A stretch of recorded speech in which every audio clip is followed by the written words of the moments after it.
also tasted gold in the Pan American Games, but the Commonwealth Games a real opportunity to put his flag in the ground here as one of the top sprinters, which he most assuredly is, Nicholas Poole.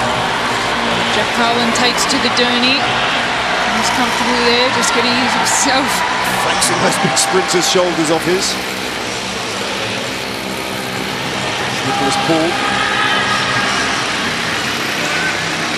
This situation is really good for Paul because he's on the wheel of Jack Carlin, and it's absolutely perfect. Jack Carlin's going to want to take this on when the Derny swings off, so Nicholas Poole is going to have a perfect lead out from Carlin.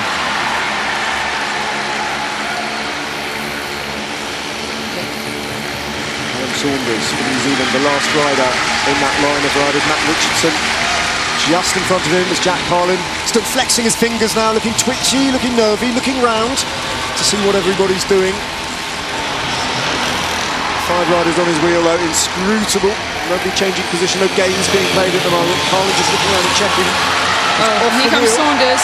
Comes Callum Saunders from New Zealand. Big charge up on the outside. Takes the front of the races. The Derny peels off. Carlin looks round, checks. Saunders not committed to that move, just eases up a little bit. The 2 riders from Trinidad and Tobago buried in the middle of that pack. They have the numerical advantage.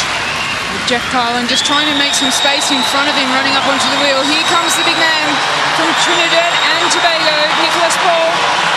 Big move from Nicholas Poole. Can he ride them all away here? He takes the bell with a good few bike lengths advantage. Can he see it home? It's down to Jack Carlin of Scotland to try and chase the man from Trinidad and Tobago. They're coming, but they're not coming anything like fast enough. A brilliant ride from Nicholas Poole. The Commonwealth gold.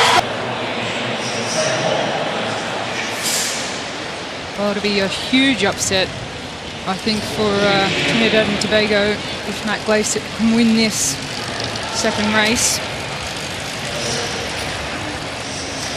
I think based on the qualifier this morning as well, Glaser would have been a lot quicker had he not had that crash yesterday. So you're starting to see him come round a bit now and actually race and get over that crash too. Well, arguably, Nicholas Poole wouldn't have made that error had he not put under stress by Matt Glaser. I mean, there was a reason why he deviated from the line. Look at that. Well, this is a muscular contest between these two. Oh, Glaser then. Risky riding. Look at them neck and neck, head and head. In line there, as with the bell to go, Nicholas Poole tries to take this race by the scruff of his neck and race the Australian off his wheel. But here he comes, Glaser. Has Nicholas Poole stayed in the line? Yes, he has this time. Pitch perfect from the man from Trinidad and Tobago.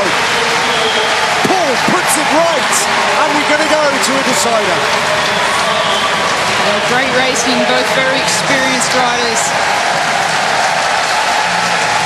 Nicholas Poole being the faster outright in the qualifying. Would be beating in order to take that gold medal. That would what make this achievement so special.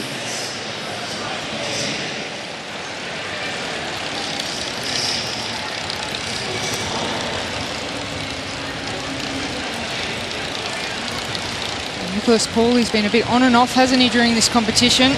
He's fast, we know that. Holds the record as the fastest man over 200 metres. One critical mistake at the wrong moment from Nicholas Poole, capitalised on brilliantly by Richardson last time out. But this time the tables turned. Richardson's on the front. We're just trying to force Nicholas Poole to come through to the front. Not able to do so on that occasion. This time. Nearly. Poole drops down now. Just eases up. Looks back onto the wheel of the Australian. Richardson looking the wrong way. Looking around, finds him there on the right side. Poole's got a bit of height to work with here, tries to rush in. On the wheel now, committing to this move. Richardson with a bike length advantage and the inside line. Takes the bell. Poole having to go the wrong way round. And Poole losing contact here. Richardson holding off the man from Trinidad and Tobago, and he's beaten him. Richardson takes gold. Poole silver. The Aussie has done it. He broke Poole there with a ride of brilliance. That is a gold medal he will never forget. Doesn't matter what happens for the rest of his career. That was genius. Wow, what a ride. What an amazing ride from the Australian. And a very strange tactic from... That's such a hallmark of Nicholas Paul's sprinting, that he can sprint and hold the sprint for a long time. This, though, is a completely different kettle of fish. This is 1,000 metres.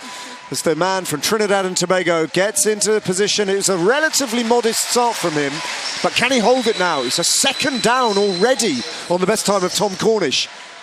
Yeah, his better ride will probably be in the second half of this, but being off the pace by 1 second with 2 laps to go, it will be a big ask. It's an unorthodox position. He has his hands in there. They're not overlapped. It's not the praying mantis position. There's a bit of a gap.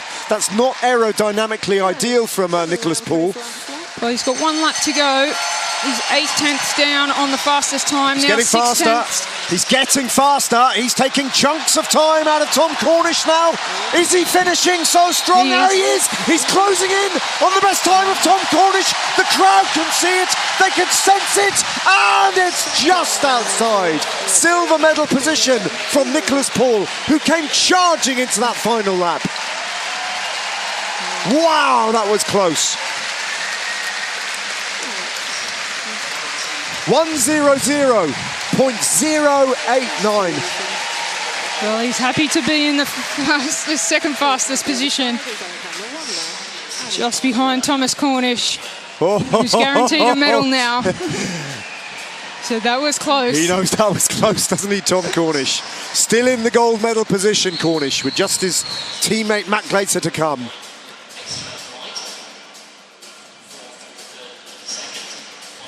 Well, Nicholas Paul, the gold medalist from the Keirin, has now another silver medal to go with his sprint medal. 0.05 of a second. That was the difference in the end.